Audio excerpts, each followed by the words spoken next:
ইরানের সর্বোচ্চ ধর্মীয় নেতা মুজতবা খামেনি বলেছেন, তাদের নৌবাহিনী শত্রুদের অর্থাৎ ইসরায়েল ও আমেরিকাকে পরাজিত করতে প্রস্তুত।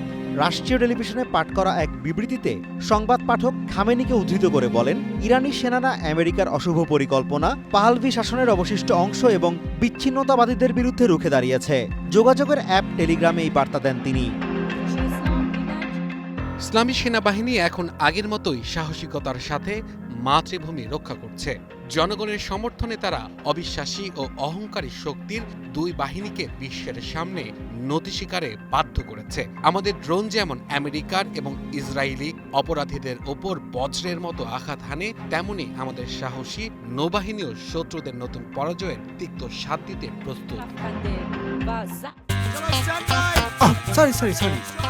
লাইফে কখন কি হয় গ্যারান্টি আছে, তাই ইন্স্যুরেন্স করুন সিটি ব্যাংকে, কারণ ইন্স্যুরেন্স করলে সিটিতে সুরক্ষা পাবেন নিশ্চিন্তে।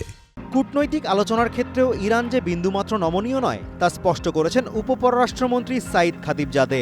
আমেরিকার সাথে নতুন করে আলোচনার সম্ভাবনা উড়িয়ে দিয়ে তিনি বলেন, একটি অভিন্ন ও যৌক্তিক কাঠামো বা ফ্রেমওয়ার্ক ছাড়া কোনো আলোচনার তারিখ নির্ধারণ করা অসম্ভব। খাতিবজাদের স্পষ্ট বার্তা, আন্তর্জাতিক আইনের আওতায় নিজেদের অধিকার বিসর্জন দিয়ে ইরান কোনো চুক্তিতে মাথা নোয়াবে না। Based on the terms and conditions of the ceasefire, যতক্ষণ না আমরা একটি নির্দিষ্ট কাঠামোর বিষয় একমত হচ্ছি, ততক্ষণ আলোচনার তারিখ নির্ধারণ করা সম্ভব নয়। আমরা বেশ উল্লেখযোগ্য অগ্রগতি অর্জন করেছিলাম, কিন্তু অপর পক্ষের বিভিন্ন ধরনের অপচেষ্টা আমাদের চুক্তিকে পৌঁছাতে বাধা দিয়েছে। আমি স্পষ্ট করে বলতে চাই, ইরান আন্তর্জাতিক আইনের বাইরে গিয়ে কোনো পদক্ষেপ মেনে নেবে না।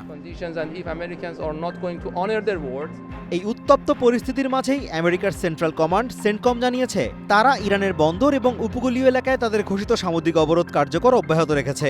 আরব সাগরের টহলরত আমেরিকার যুদ্ধজাহাজ ইউএসএস ক্যানবেরা এ পর্যন্ত 23টি বাণিজ্যিক জাহাজকে আমেরিকার আদেশ মেনে উল্টো পথে ফিরে যেতে বাধ্য করেছে বলে সামাজিক মাধ্যম এক্সে এক পোস্টে দাবি করেছে তারা।